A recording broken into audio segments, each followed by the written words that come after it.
réaliser qu'on est quand même sur le plus grand événement mondial, en tout cas français, de start-up des cleantech.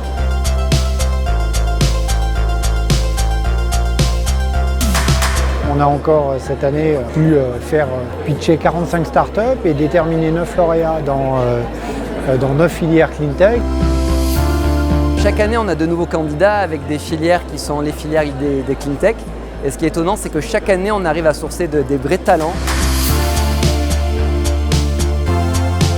J'ai trouvé que la qualité des présentations était de très haut niveau. Il y a une présélection en amont qui a été, je pense, assez forte.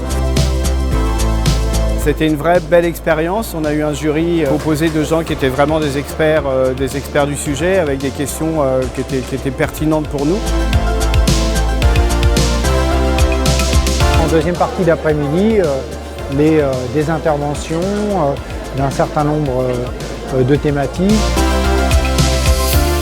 Le réseau du Cleantech Open France, je le trouve très qualitatif, des acteurs qui sont vraiment de haut niveau, très diversifiés, donc on répond à vraiment toutes les problématiques environnementales et sociétales, et avec une vraie volonté d'agir ensemble pour un but commun, qui est la transition écologique.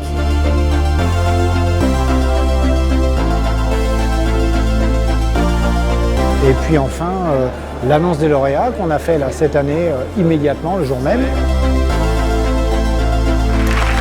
C'est un vrai coup de pub, une vraie crédibilité, une visibilité que de gagner ce concours. C'est un grand honneur pour nous et un très très grand coup de pouce pour notre petite start-up de recevoir ce lauréat parce que ça va nous permettre un peu de gagner en légitimité, de pouvoir aussi prouver avec les différents acteurs avec qui on interagit aujourd'hui que notre technologie elle est légitime.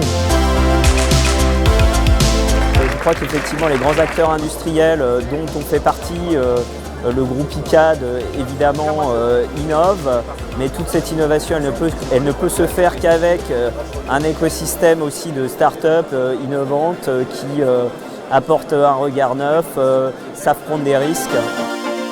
On a pu aider à la logistique de l'événement et on a pu aussi participer à certains pitchs de start-up. Donc un grand pas dans le monde entrepreneurial qui est très recherché et qui nous intéresse beaucoup aux arts et métiers. Il ne faut pas hésiter parce que je pense que quand on participe à ce genre d'événement, on est quand même câblé innovation et on sait qu'on peut échouer, hein, ça fait partie du jeu entre guillemets, mais que ça vaut toujours la peine d'essayer. On a déjà fait quelques concours start-up auparavant, ils sont tous très bien mais celui-là était vraiment super.